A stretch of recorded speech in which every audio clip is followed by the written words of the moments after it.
Hello everyone, welcome back to my channel.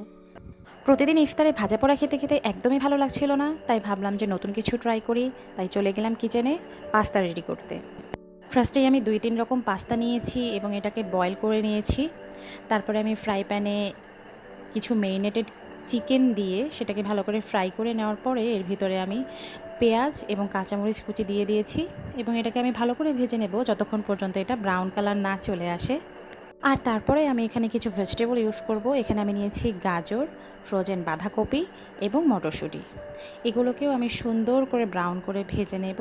আর তারপরে এর মধ্যে দিয়ে দেব একটুখানি সোয়া সস, একটুখানি টমেটো কেচাপ এবং তারপরে আমি এটাকে সুন্দর করে মিক্স করে নেব। আর তারপর এর মধ্যে ইউজ করব বয়েল করা পাস্তাগুলো। এগুলোকে দিয়ে সুন্দর করে নেড়ে চেড়ে ভালো করে মিক্স করে নেব এবং যখন এটার কালারটা চেঞ্জ হয়ে আসবে তখন বুঝতে হবে যে এটা রেডি। ফাইনালি আমাদের পাস্তা রেডি। লুকস ইয়ামি, তাই না? হুম, আমার পরিবারের সবাই অনেক মজা করে এনজয় করেছে। আপনারা চাইলে বাসায় ট্রাই করতে পারেন, আপনাদেরও ভালো লাগবে। আজকে এ পর্যন্তই।